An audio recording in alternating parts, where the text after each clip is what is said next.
평안하십니까? 매일매일을 풀어야 할 숙제로 가득한 그런 삶을 살죠. 하나님의 도우심을 간절히 구하는 것은 그래서 어느 때보다 중요합니다. 오늘 특별히 수술을 앞두고 있는 우리 가족들, 하나님이 특별한 손길로 여러분들의 삶들을 붙잡으시길 원하고요.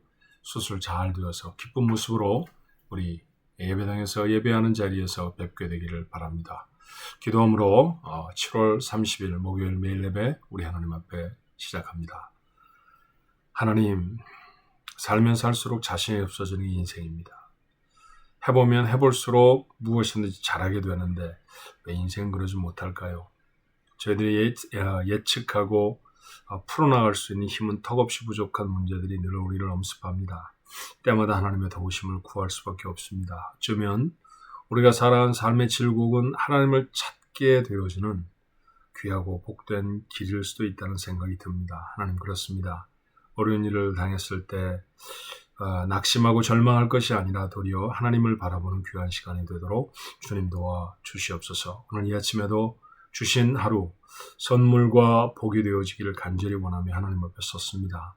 주님, 우리가 마땅히 따라야 할 길들이 무엇인지, 하나님 원하시는 뜻, 가슴에 담아야 할 그 뜻이 무엇인지 깨닫는 귀한 시간이 되도록 주님 축복해 주옵소서. 예수님의 이름으로 간절히 기도하옵나이다.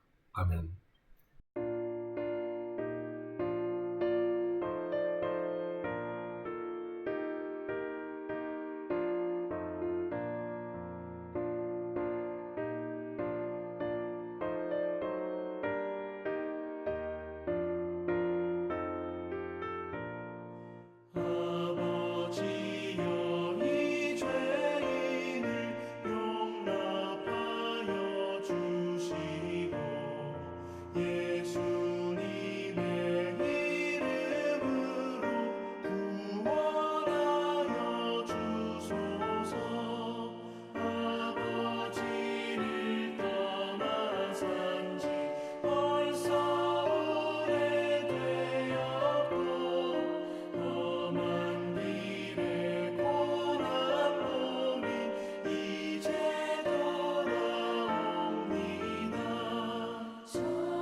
주신 하나님의 말씀, 에스겔서 33장 10절로 20절까지의 말씀입니다. 에스겔서 33장 10절로 20절입니다. 각각 자기의 처소에 나누어져 있지만 그런데 영으로 우리가 하나가 되어서 같이 읽었으면 좋을 것 같아요. 10절부터 20절까지 읽습니다. 그런즉 인자야, 너는 이스라엘 족속에게 이르기를 너희가 말하여 이르되 우리의 허물과 죄가 이미 우리에게 있어 우리로 그 가운데서 쇠퇴하게 하니 어찌 능히 살리요 하거니와 너는 그들에게 말하라. 주 여호와의 말씀이니라. 나의 삶을 두고 맹세하노니 나는 악인이 죽는 것을 기뻐하지 아니하고 악인이 그 길에서 돌이켜 떠나 사는 것을 기뻐하노라. 이스라엘 족속아 돌이키고 돌이키라. 너희 악한 길에서 떠나라. 어찌 죽고자 하느냐 하셨다 하라. 인자야 너는 내 민족에게 이르기를 의인이 범죄하는 날에는 그 공의가 구원하지 못할 것이요 악인이 돌이켜 그 악에서 떠나는 날에는 그 악이 그를 엎드러뜨리지 못할 것인지 의인이 범죄하는 날에는 그 의로 말미암아 살지 못하리라. 가령 내가 의인에게 말하기를 너는 살리라 하였다 하자. 그가 그 공의를 스스로 믿고 죄악을 행하면 그 모든 의로운 행위가 하나도 기억되지 아니하리니 그가 그 지은 죄악으로 말미암아 곧 그 안에서 죽으리라. 가령 내가 악인에게 말하기를 너는 죽으리라 하였다 하자. 그가 돌이켜 자기의 죄에서 떠나서 정의와 공의로 행하여 저당물을 도로주며 강탈한 물건을 돌려보내고 생명의 윤례를 지켜 행하여 죄악을 범하지 아니하면 그가 반드시 살고 죽지 아니할지라. 그가 본래 범한 모든 죄가 기억되지 아니하리니 그가 반드시 살리라. 이는 정의와 공의를 행하였음이라 하라. 그래도 내 민족은 말하기를 주의 길이 바르지 아니하다 하는도다. 그러나 실상은 그들의 길이 바르지 아니하니라. 만일 의인이 돌이켜 그 공의에서 떠나 죄악을 범하면 그가 그 가운데서 죽을 것이고 만일 악인이 돌이켜 그 악에서 떠나 정의와 공의대로 행하면 그가 그로 말미암아 살리라. 그러나 너희가 이르기를 주의 길이 바르지 아니하다 하는도다. 이스라엘 족속아 나는 너희가 각기 행한 대로 심판하리라 하시니라. 아멘. 에스겔의 메시지가 무엇인가요? 에스겔과 같은 선지자가 전하는 말씀을 예언 또는 선지서라고 말하는 성경 속에 담아 있어서 우리는 예언서, 선지서 그렇게 부르지요. 그 말씀들은 다른 것이 아니라 심판에 대한 예고입니다. 많은 사람들이 심판을 예고받습니다. 이스라엘뿐만이 아니라 이스라엘 주변에 있는 나라들도 그랬죠. 그러다 보니까 사람들은 아마 이렇게 생각했을지 몰라요. 일부의 사람들은 하나님 심판하시는 거 좋아하는구나. 벌 주시는 거 참 좋아해. 그렇게 생각했을 것이고요. 일부의 사람은 우린 망했다. 심판하신다고 하셨으니 길이 없어. 라고 포기를 했을 겁니다. 정말 그럴까요? 오늘 에스겔을 통해서 그렇게 오해하고 있는 사람들에게 하나님은 하나님의 마음을 전하세요. 11절의 말씀이 이렇습니다. 나의 삶을 두고 맹세하노니 나는 의인이 죽는 것을 기뻐하지 아니하고 악인이 그 길에서 돌이켜 떠나 사는 것을 기뻐하노라. 이스라엘 족속아 돌이키고 돌이키라. 너희 악한 길에서 떠나 어찌 죽고자 하느냐 하셨습니다.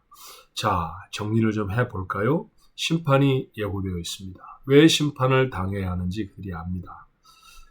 이스라엘의 주변에 있던 나라들은 이방 사람들, 하나님을 섬기지 않았죠. 그들은 이스라엘 백성들을 압제했고 우상을 섬겼고 그리고 교만했습니다. 자, 그 잘못으로 그들은 심판을 당할 것입니다. 이스라엘 백성의 잘못도 하나님이 지적하십니다. 그들은 하나님 아는 백성이었음에도 불구하고 주변의 나라들보다 도덕적으로 조금 더 나은 것이 없었어요. 하나님의 말씀을 지키지 않을 뿐만 아니라 경건한 사람으로 살아가는 것도 포기하며 살았던 사람이었죠. 자, 그래서 그 사람들을, 그 나라들을 하나님은 심판하시겠다고 말씀합니다. 그러면 돌이켜야 하지 않습니까? 이러면 안 되겠다라고 생각하고 그 죄를 아는 사람들이 돌이켜야 합니다. 예컨대 어린아이에게 어머니가 이렇게 말하는 장면을 한번 상상해 볼까요? 어떤 일이 있습니다. 너 일하면 절대 안 돼. 너 이렇게 하면 엄마가 맴매할 거야. 그랬다고 하면 그 일 안 해야죠. 그 일을 하다가 맴매를 맞을 수는 없잖아요. 지금 하나님이 하시는 말씀이 조금 더 차원이 높고 나라와 민족에 대한 말씀이니까 조금 더 어려운 말씀, 고상한 말씀들로 표현되어 있지만 제가 표현한 어린아이와 엄마의 모습 그것과 크게 다르지 않습니다. 하지만 이스라엘은 심판을 당해 멸망했고요. 하나님이 말씀하시는 모든 나라들도 다 그렇게 멸망을 당하고 맙니다. 그렇다고 하면 이것은 무엇을 우리에게 미루어 짐작케 하는 걸까요? 그들은 심판이 예고되어 있는 그들의 잘못, 그들의 범죄에서 돌이키지 아니했다라고 하는 것입니다. 오늘 이 말씀을 두려운 마음으로 마음에 담을 수 있었으면 좋겠어요.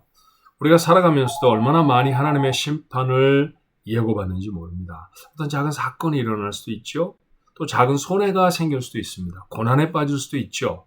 자, 그럴 때 우리는 어떤 때는 원망하고요. 어떤 때는 운이 없어서 이게 치부해 버리기도 하지요. 그런데 이런 사건들에 담겨있는 하나님의 뜻을 알아야 하는 것 아닐까요?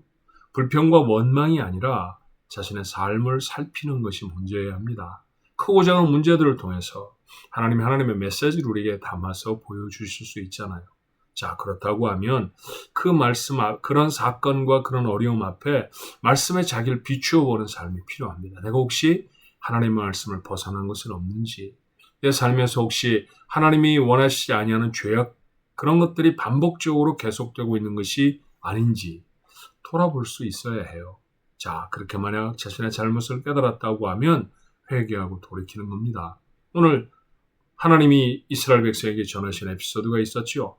악인에게 말합니다. 너 죽을 거다. 그렇게 말씀하셨는데도 그 악인이 만약에 그 잘못을 돌이키면, 그가 했던 이제까지 악행들을 다 벗어버리고 내려놓으면 그는 살 것이라고 하지 않습니까?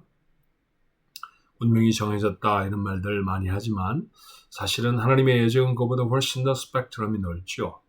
우리가 하나님 앞에 회개하고 돌아가면 하나님은 우리를 회복시키실 줄로 믿습니다. 오늘을 살아가면서 우리의 삶에 여러 가지 모양의 사건이 있을 것이고요. 이미도 그런 사건 속에 들어와 살아가는 사람들도 있을 겁니다. 돌아볼 수 있었으면 좋겠어요. 하나님이 이 일들을 통해서 내게 뭐라고 말씀하시는지 스스로를 잘 살펴서 하나님 앞에 온전치 못한 것이 있으면 내려놓고 돌아서는, 그래서 하나님의 회복시키시는 은혜가 우리 가족들에 있었으면 참 좋겠습니다. 그런 지혜로운 하루가 되시기를 주님의 이름으로 축원합니다. 기도하겠습니다. 때때로 저희가 잘못하지요. 죄악을 범하기도 합니다. 아지 못하고 지을 때도 있고요. 짐짓 알면서도 나는 하나님의 법 못 지켜, 그렇게 합리화하면서 나아갈 때도 있습니다. 하나님의 길은 우리가 지키기에 어려운 것, 못 지키는 것, 잘못된 길이라고 말하는 것에 다름이 아닙니다. 하나님, 이런 태도로 살아가지 아니하게 하여 주옵소서.